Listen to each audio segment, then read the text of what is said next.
Praise the lord. Good morning. ఈ ఉదయకాల సమయంలో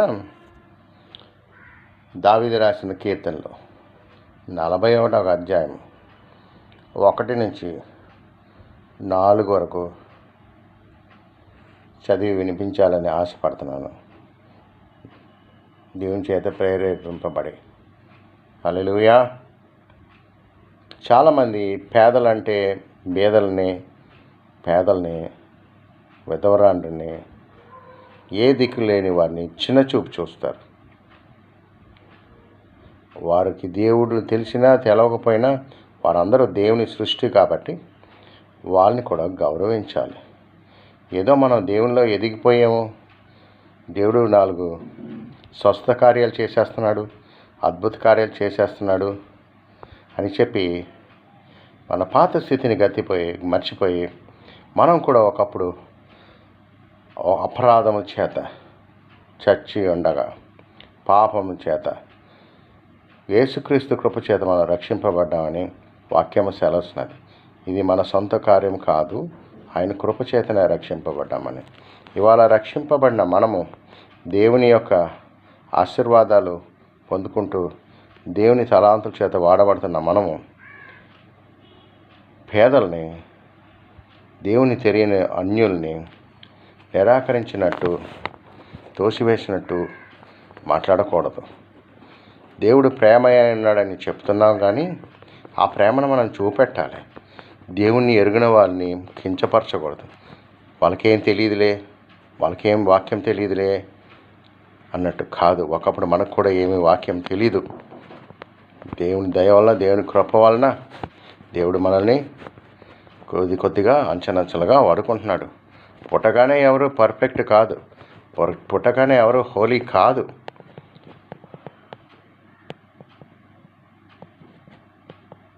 బైబిల్ ఏం చెప్తుందంటే నీతిమంతుడు లేడు, ఒక్కడు లేడు అని చెప్తుంది. అందరూ పాపం చేసి దేవుడు అనుగ్రహించే మహిమను పొందలేకపోతున్నారు అంటున్నారు. నీతిమంతుడు లేడంట, ఒక్కడు లేడంట. ఒకరు ఎవరైనా నేను నీతిమంతుడు అంటే నీ నీతి చెంపిరి గుడ్డలతో సమానమని వాక్యం సెలవుస్తున్నది. హల్లెలూయా. సో మనమే హోలీ, మనల్నే దేవుడు ఎన్నుకున్నాడు. నా కొరకే ఏదో రక్తం చెందించి సిలువలో బలియాగం అయినట్టు మాట్లాడతారు కొంతమంది. కాదు, సర్వమానవాళి కోసం యేసుక్రీస్తు సిలువలో ప్రాణాలు పెట్టాడు. అందుకే దేవుడు లోకమును ఎంతో ప్రేమించానంట. ఎంతో ప్రేమించాను లోకమును. అంటే ఆ లోకంలో నీ పేరు ఉంటుంది, నా పేరు ఉంటుంది. ఇంకా దేవుని రక్షణను పొందుకోలేక దేవుని ఎరిగిన వాళ్ళ పేర్లు కూడా ఉంటాయి. ఒకరోజు దేవుడు వారిని కూడా మనల్ని రక్షించినట్టు, మనకు రక్షణ దయచేసినట్లు దేవుడు వారికి కూడా దయచేయను కాక. హల్లెలూయా. యేసుక్రీస్తు అందరికీ ప్రభు అన్నారు వాక్యంలో. అవును, అందరికీ ప్రభువే. ఏ ఒక్క ఆత్మ నశించిపోవడానికి ఆయన వీలు లేదు. అందుకే ఆయన అంటున్నాడు, అందుకే నశించిన దాన్ని వెతికి కనుగొనటానికే నేను వచ్చాను లోకమునకు అన్నాడు. కాబట్టి హల్లెలూయా. బేదలంటే ప్రేమ కలిగి ఉందాం.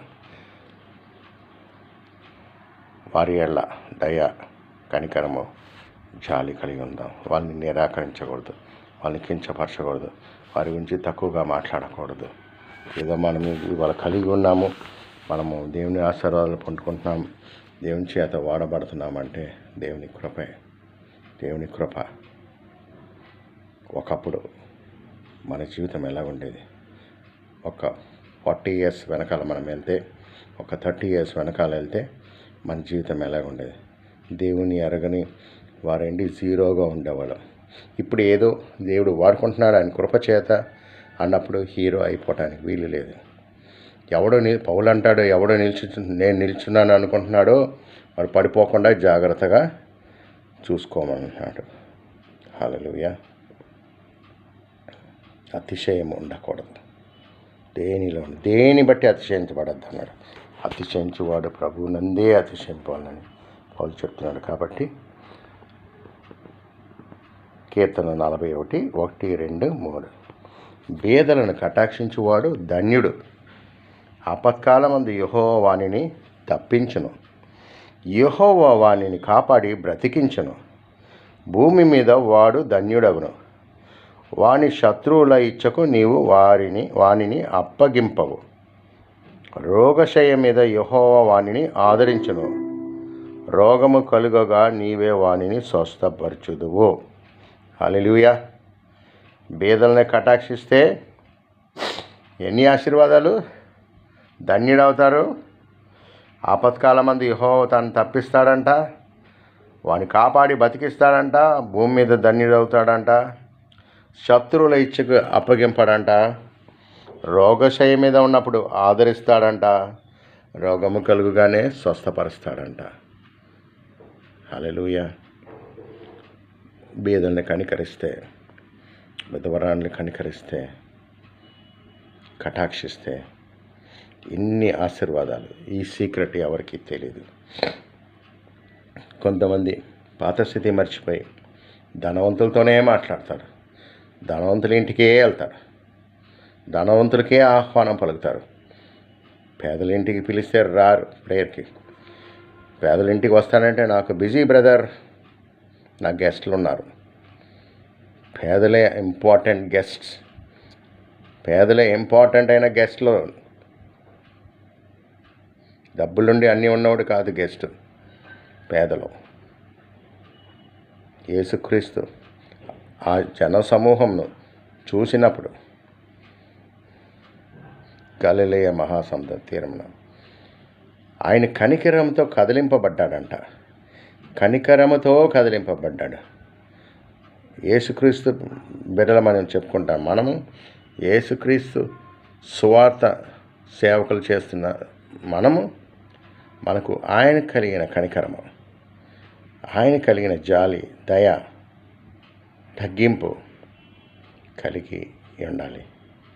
ఆయన మనుషుల దయ అందను, దేవుని దయ అందను అభివృద్ధి పొందుచుండాను. హల్లెలూయా. పక్షపాతము ఉండకూడదు సేవకుల్లో. ఎవరినైనా సరే, డబ్బున్నోడైనా డబ్బులు లేనివాడైనా ఒక్కలాగానే ట్రీట్ చేయాలి. డబ్బులు ఉన్నోడితో ప్రేమగా మాట్లాడి, డబ్బులు లేనోళ్ళతో దేవుని ఎరుగని వాళ్ళని ఛేదరించుకోకూడదు. దేవుడు చేరదీసుకోమని చెప్పాడు కానీ ఛేదరించుకోమనలేదు. యేసయ్య ఎవరిని ఛేదరించుకోలేదు. పాపాత్మురాలు పట్టబడినప్పుడు, పాపం చేస్తున్నప్పుడు అందరూ తీసుకొచ్చి మోషే ఆజ్ఞ ప్రకారము రాళ్ళతో కొట్టి చంపాలన్నారు. యేసయ్య దగ్గరికి వచ్చి అడిగారు. యేసయ్య ఏమన్నాడు? మీలో పాపం లేనివాడు ఎవరైనా ఉంటే ముందు రాయేయమన్నాడు. ఒక్కడికి దమ్ము లేదు, ఒక్కడికి రాయడానికి లేక అక్కడే పడేసి వెళ్ళిపోయారు. ఆ రాళ్ళు ఇప్పుడు కూడా గుట్టలుగా ఉన్నాయంట.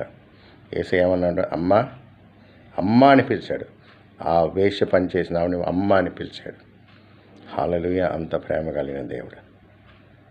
మనం కూడా మన చుట్టుపక్కల వాళ్ళతో, మన రక్త సంబంధులతో ప్రేమ కలిగి ఉండాలి. ప్రేమ లేని వాడు నా వాడు కాడన్నాడు. ప్రేమ ప్రతి పాపమును కప్పునంట, నిరీక్షించును. ప్రేమలో విశ్వాసము, సహనము అన్నీ ఉంటాయి. హల్లెలూయా. లోకంలో కానీ, లోకంలో ఉన్న వాటిని కానీ ప్రేమించొద్దు అన్నాడు. ఆ లోకంలో ఉన్నవంతా శరీరాశ, నేత్రాశ, జీవపు డంబం. నేనే గొప్ప, నాకే అన్నీ ఉన్నాయి, నాకే అన్నీ తెలుసు కాదు. హల్లెలూయా. మన జీవితాల్లో దేవుని నామము మహిమపరచబడాలి. దేవుని నామము ఘనపరచబడాలి. ఎవడు తాను హెచ్చించుకున్నో వాడు తగ్గింపబడినట్ట.